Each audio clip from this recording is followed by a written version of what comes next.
According to the theory of evolution, over the passage of eons, all living things descended from one another by means of gradual changes.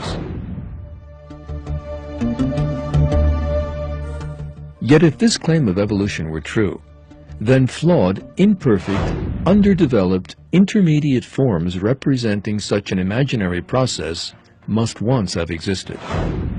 For example, half-fish and half-reptilian creatures must once have existed, having acquired certain reptilian characteristics while still retaining fish-like ones.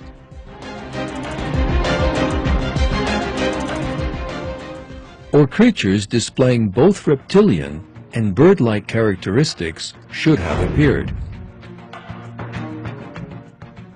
Furthermore, there must have been millions, even billions more of these intermediate forms than existing species.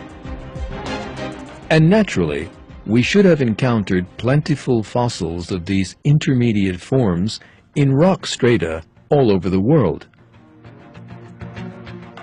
As a result, all the museums in the world should have been displaying fossils of half-fish, half-reptiles, half-reptile, half-birds, semi-finned, semi-tailed, half-winged, half-legged, eyeless, earless, one-eyed, one-eared life forms, all imperfect and deficient in some way.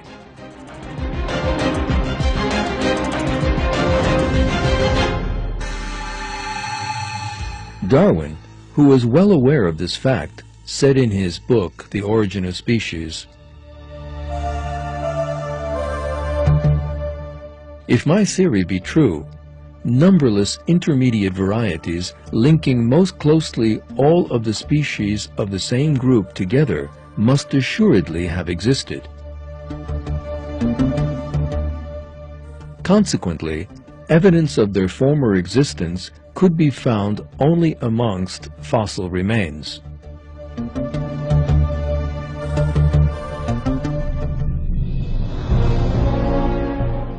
When we look at the fossil record, however, we see no intermediate forms at all.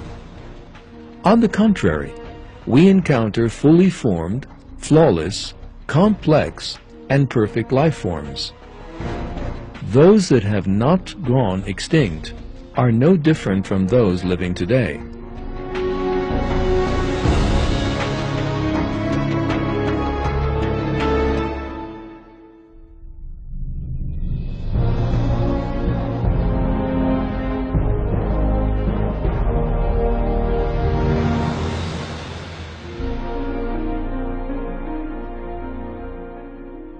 Darwin was also aware of the complete lack of the intermediate form fossils he had proposed. In fact, he even predicted that this would represent a major stumbling block for his theory. He therefore wrote the following in the chapter titled Difficulties on Theory in the Origin of Species. Why, if species have descended from other species by insensibly fine gradations, do we not everywhere see innumerable transitional forms? Why is not all nature in confusion instead of the species being, as we see them, well defined? But, as by this theory innumerable transitional forms must have existed, why do we not find them embedded in countless numbers in the crust of the earth? Why then is not every geological formation and every stratum full of such intermediate links?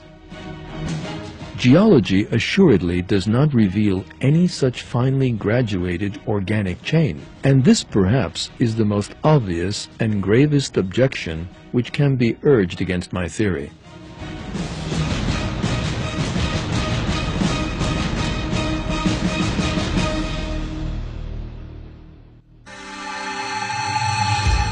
And Darwin's fears did indeed become a reality.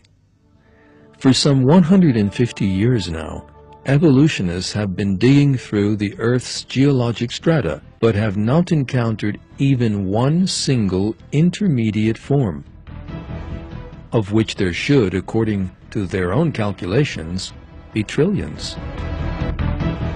Fictitious and deceptive concepts produced by evolutionists, such as primitive life forms, gradual evolution, transition among species, intermediate forms, and missing links, have been consigned to the realm of myth by living fossils.